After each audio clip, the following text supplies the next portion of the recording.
This is Chapter 4, The Age of Absolute Power, Discussion Number 4, The Return of the King and Its Limited Role. After Cromwell died, Parliament realized that they still needed a king. And so, what is referred to as the Restoration, they invited Charles I's son, Charles II, to come back and serve as king.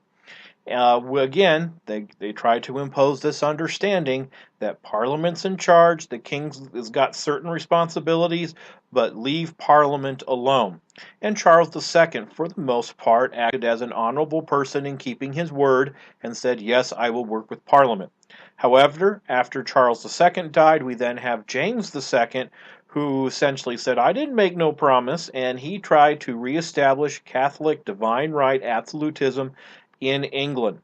And Parliament's like, we had a good thing going, and these kings keep on screwing stuff up. We need to get rid of James II now. So they went back and looked through the family tree, and they found a distant relative, actually it's James' daughter, to come that was married to a Dutch Protestant named William. And they said this would be a pretty good deal that we could get an already Protestant person so we don't have to worry about all this Catholic junk, in their opinion. And then we can have what we want.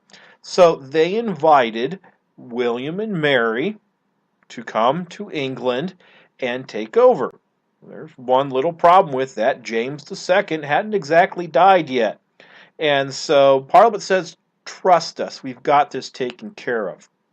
So William and Mary said, hey, that wouldn't be a bad idea. So they get their army together, they sail across the English Channel, and they land in Great Britain, and then they start marching toward London.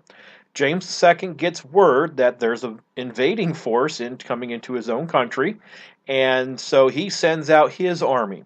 So the two armies meet on the road to London, and they look at each other, and then the commanders come out, they shake hands, say, how you doing, nice to see you, and all of a sudden James II kind of figures out that he's in a load of trouble, because his army just went to the other side.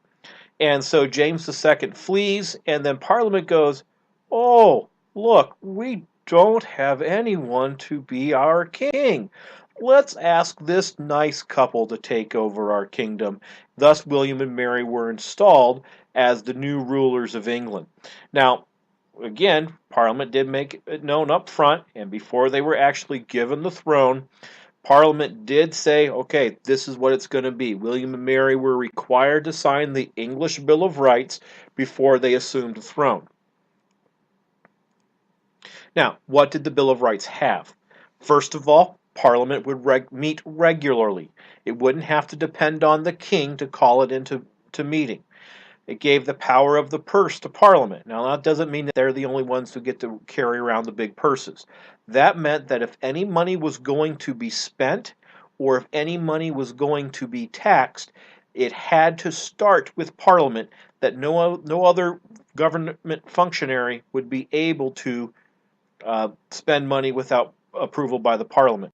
King and Queen could not interfere in the parliamentary debate. In other words, they couldn't arrest people for what they said as they were talking about Parliament stuff. The King and Queen could not suspend any laws and just say, oh, forget about these, we're not going to obey these, or we're going to make sure this happens even though the law says we're not supposed to. Required a trial by jury, abolished excessive fines, required habeas corpus. Now, you may have heard of habeas corpus before, just to kind of make sure you know what it is. It means bring me the body is the direct translation. But you cannot be thrown in jail indefinitely. You have to actually be presented with what the charges are and then given an opportunity to defend yourself. Habeas corpus is the legal procedure to require this being informed of your charges and giving an opportunity to defend yourself. Also, the English Bill of Rights granted the Toleration Act, which said that you didn't have to be a member of the Church of England in order for worship, that you would be allowed to enjoy or participate in other forms of Protestant worship than the Church of England. And that became a highly important idea to those different faiths that were not necessarily the Church of England. The Presbyterians, Episcopalians were two examples of that that we're going to run into. Now, another idea that we're going to run into with the English government is the creation of the political parties. We have the Tories and the Whigs. Tories were primarily in favor of traditional leadership because they were pretty much the ones who were in charge before. They should continue to be in charge. The Whigs were the ones who backed the new policies of the Glorious Revolution. That was William and Mary getting the free ride to become the king and queen.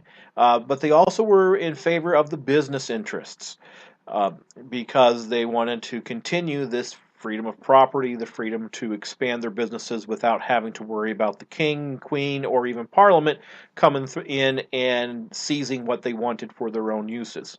We also have the establishment of the cabinet system, whereas we don't have a singular person with chosen advisors who would essentially make all the decisions, but a small group of advisors would come from Parliament with specific areas of public policy expertise to advise the king on how to do a specific thing. And this became really important with King George I and King George II, because King George I came from Hanover, Germany, and didn't speak a single word of English, and so he really had no clue of a lot of the stuff that was going on. Thus, the cabinet system was supposed to help establish and help that come about. Of course, his son didn't speak a lot of English as well, and so that was a definite difficulty. Of course, we all know King George III. He spoke English very well. So, we also have the idea of the Prime Minister. This was a leader of Parliament who becomes not only the leader of his political party in the Parliament, but also is recognized to be the government leader. That the executive orders or the executive areas of government, making sure laws are being enforced and arresting people who are not, is that power is being removed from the king. Parliament is taking it from him, and the Prime Minister is the functionary that is elected by Parliament in order to make sure that this stuff happens. And so, while there's new governing system created more opportunities for more people to participate, we still have to realize that in order to vote for Parliament, you still have to have land ownership, which means that pretty much that all women are excluded. Only those of substantial wealth who have land are able to participate. But it is a movement in the right direction, and this is what we're going to see as an effect on American history, because people who move to America want to have an effect over their own lives instead of allowing the people back in Britain to do it because of that movement that we see. This concludes discussion number 4, the return of the king and its limited role, as a part of Chapter 4, the Age of Absolute Power.